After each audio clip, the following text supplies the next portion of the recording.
शिव पुराण है मुक्ति का धाम। जय हो पार्वती शिव भगवान। आप सभी को कोटि कोटि वंदन। आइए आज का अध्याय हम शुरू करते हैं। जो हम आपको दे रहे हैं वो पूरे YouTube चैनल पे आपको कोई नहीं देता है। हम आपको शिव पुराण का एक एक वर्ड बताते हैं, कुछ भी उस पर छोड़ते नहीं हैं। तो चैनल को सब्सक्राइब और लाइक कर दिया करें। आपसे निवेदन है, यदि आप शिव पुराण सुनना चाहते हैं। यदि आप नहीं सुनना चाहते हैं तो फिर कोई बात नहीं है, आप ना करें। हर हर महादेव। आइए आज का अध्याय हम शुरू करते हैं। जो सनातनी सच्चे हिंदू हैं और अपने देश और अपने माता पिता अपने बच्चों से प्यार करते हैं ताकि हमारा सनातन ये धर्म उच्चतर शिखर पे जा सके, वो इस चैनल को सब्सक्राइब और लाइक करें ताकि ये वीडियो बहुत लोगों तक पहुंचे और वो उसका फायदा ले सके। आइए तो आज की शुरुआत करते हैं। साध्य साधन आदि का विचार तथा श्रवण कीर्तन और मनन, इन तीनों साधनों की श्रेष्ठता तथा प्रतिपदा हम आज आपको बता रहे हैं। आइए इसके बारे में व्यास ऋषि जी क्या बोलते हैं उसके बारे में बात कर लेते हैं।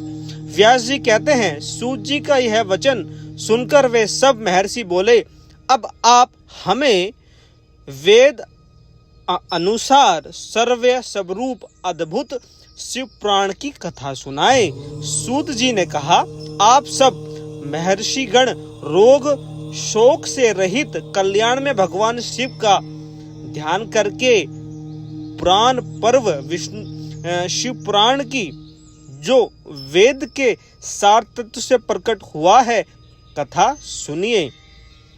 शिव पुराण में भक्ति, ज्ञान और वैराग्य, इन तीनों का प्रतिपूर्वक ज्ञान किया गया है, उल्लेख किया गया है और वेदांत सतु पुस्तक के विषय रूप से वर्णन हो रहा है। आप ध्यान देकर सुने और आप सभी श्रोतागण भी ध्यान देकर सुने। इस वर्तमान कल्प में जो सृष्टि कर्म आरंभ हुआ था, उन दिनों 6 कुल के महर्षि परस्पर वाद विवाद करते हुए कहने लगे, अमुक वस्तु सबसे उत्कृष्ट है और अमुक नहीं है। अमुक का मतलब होता है, मान लो कि मैं आपका नाम लेना चाहता हूँ, ठीक है, अमुक अमित हो गया। अमुक का मतलब यहाँ पे कोई भी नहीं है। अमुक हम यहाँ पे किसी भी इंसान का नाम ले सकते हैं। अमुक का मतलब ये होता है। उनके इस विवाद ने अत्यंत महान रूप धारण कर लिया। तब वह सब के सब अपनी शंका के समाधान के लिए सृष्टिकर्ता अविनाशी ब्रह्मा जी के पास गए और हाथ जोड़कर विनय भरी वाणी में बोले, प्रभु आप संपूर्ण जगत को धारण पोषण करने वाले तथा समस्त कारणों को भी कारण हैं। हम यह जानना चाहते हैं कि संपूर्ण तत्व से परे यह भगवान पुराण पुरुष कौन है।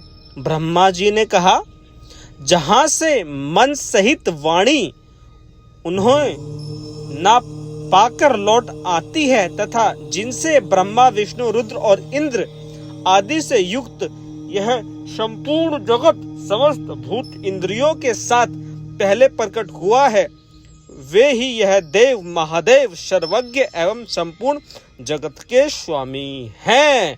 महादेव ही संपूर्ण जगत के स्वामी हैं। तो मिलकर बोले, हर हर महादेव। यही सबसे उत्कृष्ट बात है। हमको ओम नमः शिवाय हर हर महादेव बोलता रहना है कथा के बीच में, ताकि हमारा मनोत्साह शिव में लगा रहे।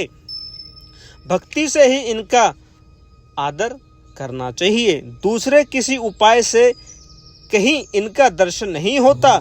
रुद्र, हरि, हर तथा अन्य देवेश्वर सदा उत्तम भक्ति भाव से इनका दर्शन करना चाहते हैं। भगवान शिव में भक्ति होने से मनुष्य संसार बंधनों से मुक्त हो जाता है।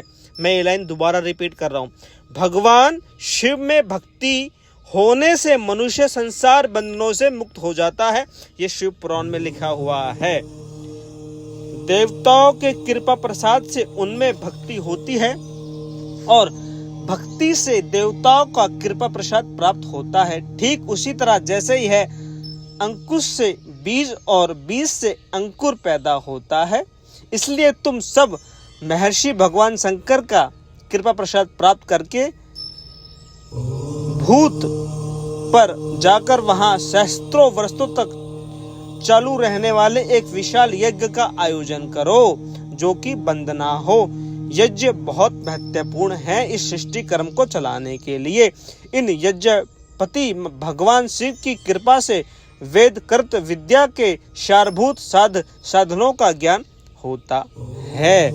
शिव की प्राप्ति ही साध्य है, उनकी सेवा ही साधन है तथा उनके प्रसाद से जो नित्य नैमित्तिक आदि फल की ओर से निसंदेह होते हैं वही साधक हैं। वेदोक्त कर्म का अनुष्ठान करके उसके महान फल को भगवान शिव के चरणों में अर्पित कर देना चाहिए। परमेश्वर पद की प्राप्ति होती है। वही सालकोय आदि के कर्म से प्राप्त होने वाली मुक्ति है। उन पुरुषोक्ति मुक्ति के अनुसार उन सब को उत्कृष्ट फल की प्राप्ति होती है। उस भक्ति के साधन अनेक प्रकार से जिनका साक्षात महेश्वर ही प्रतिपादन किया है, उनमें से सारभूत साधनों को संक्षिप्त करके मैं बता रहा हूँ। आप ध्यान देकर सुने और हर हर महादेव बोलते रहें। कान से भगवान के नाम गुण और लीलाओं का वर्णन, वाणी द्वारा उनका कीर्तन और मन के द्वारा उनका चिंतन और मनन, इन तीनों को महान साधक कहा गया है।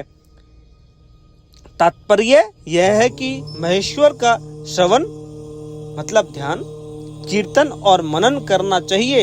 यह श्रुति का वाक्य हमें सबके लिए प्राणभूत है। इसी साधन से संपूर्ण मनोरथ की सिद्धि यो में लगे हुए आप लोग परम साध्य को प्राप्त हों।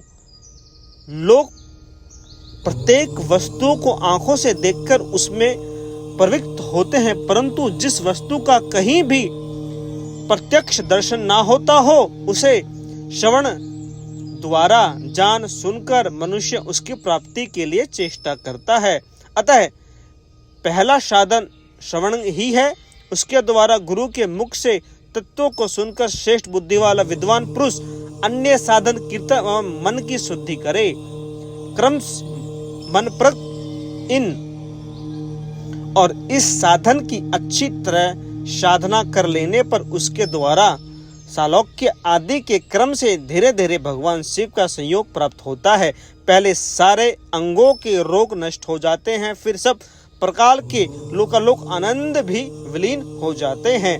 भगवान शंकर की पूजा उनके नामों के जप तथा उनके गुण रूप विलास और नामों का उच्चारण चित्त के द्वारा हो और निरंतर परिशोधन या चिंतन होता है, उसी को मनन कहा गया है। वह महेश्वर की कृपा दृष्टि से उपलब्ध होता है, उसे समस्त श्रेष्ठ साधनों में प्रधान या प्रमुख कहा गया है। आज का अध्याय यहीं समाप्त करते हैं। हर हर महादेव। आप सभी से निवेदन, चैनल को सब्सक्राइब और लाइक करें। हर हर महादेव। शिव पुराण है मुक्ति का धाम। जय हो पार्वती शिव भगवान। सुनते रहें और अपने पापों को दूर करते रहें। दूसरों को भी शेयर और लाइक करते रहें ताकि वो भी इसका पुण्य लाभ ले सके। जो हम दे रहे हैं शिव पुराण वो कोई नहीं देता आपको, इस पूरे YouTube चैनल पे देता होगा तो पैसों में, हम फ्री में दे रहे हैं। एक एक वर्ड आपको बता रहे हैं, एक वर्ड भी नहीं हम छोड़ते। हर हर महादेव। ओम नमः शिवाय।